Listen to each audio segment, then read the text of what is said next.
नंदितेश निलय कहानियां सुनाता हूं। कहानियां जीवन मूल्य और नीति की, कहानियां खुशी की और कहानियां एक अच्छा इंसान बनने की।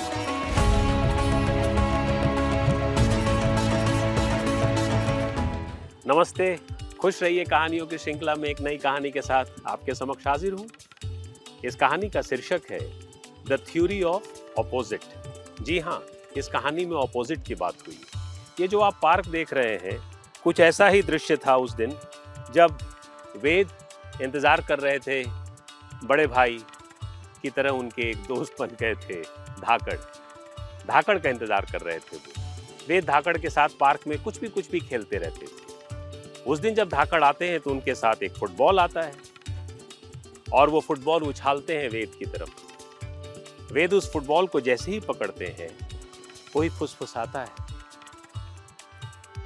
फुटबॉल वही कुछ बोलता है। वो कहता है वेद मौचक हो जाते हैं। कह रहे किसने बोला ये? तो वो देखते हैं, कह रहे ये तो हाथ में फुटबॉल है। बोले आप बोल रहे हैं मुझसे?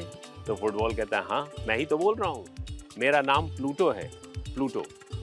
तो कहा अच्छा, बताओ प्लूटो, क्या कहना चाहते हो? बोला तुम एक बात धाकड़ के बारे में जानते हो? बोला नहीं। धाकड़ क्या करते हैं कि आज बहुत दिनों बाद वो मुझे निकाले हैं। मुझे उन्होंने पोंछा, साफ किया और मेरे अंदर ऑक्सीजन डाला, मतलब हवा भरी। और देखो मैं कितना सुंदर सा तुम्हें दिख रहा हूँ। लेकिन पता है, धाकड़ जब बहुत उदास होते हैं तो वो सारे वो काम करते हैं जो उन्होंने नहीं किए, और जब वो खुश रहते हैं तो वो सारे काम करते हैं जो वो करते हैं। और इसको वो थ्योरी ऑफ अपोजिट कहते हैं। तुम पूछना कभी उनसे कि थ्योरी ऑफ अपोजिट क्या है। वेद बड़ा सोचने लगते हैं, अरे ये थ्योरी ऑफ अपोजिट क्या है। वो प्लूटो से पूछते हैं, बताओ ना प्लूटो कुछ और। तो प्लूटो कहते हैं मैं तुम्हें बताता हूं। जैसे धाकड़ को गाना बहुत पसंद है, तो धाकड़ बहुत खुश होते हैं तो गाना गाते हैं। धाकड़ बहुत खुश होते हैं तो पढ़ाई भी करते हैं। धाकड़ बहुत खुश होते हैं तो इधर उधर घूमते भी रहते हैं। लेकिन जब वो उदास हो जाते हैं तो वो उन छोटे कामों को करते हैं। मैं तो फुटबॉल हूँ, मैं चुपचाप उनको देखते रहता हूँ, जो शायद उन्होंने नहीं किया। जैसे वो अपने बुक शेल्फ को साफ करने लगते हैं, शायद उन्होंने उसे नहीं किया हो। वो अपने बच्चों को कहानियां सुनाने लगते हैं, शायद उन्होंने ये नहीं किया होगा। देखो वो आ रहे हैं, तुम उनसे पूछना।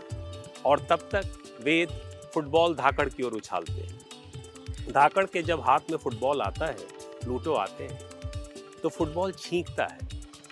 तो धाकड़ कहते हैं डोंट वरी प्लूटो, तुम बहुत दिनों बाद बाहर निकले हो, इसलिए तुम छींक रहे हो। कोई बात नहीं, मैं तुम्हें साफ कर देता हूं। प्लूटो बोलते जाते हैं, यही तो धाकड़ है कि आज उनकी निगाह मेरी छींक पे भी पड़ी, उस धूल पे भी पड़ी। आज धाकड़ खुश बहुत है, तभी तो वो आज वो काम कर रहे हैं जो वो लगातार करते आए। लेकिन जिस दिन ये उदास होंगे, उस दिन थ्योरी ऑफ अपोजिट जरूर अपनाएंगे। धाकड़ मुस्कुराते हैं, उन्हें लगता है कोई कुछ बोल रहा है, लेकिन वेद सुनते हैं। और वेद सुनते ही अचानक फुटबॉल उनके हाथ में से ले लेते हैं और फुटबॉल लेकर भागने लगते हैं। धाकड़ उनसे कहते हैं अरे वेद तुम गिर जाओगे।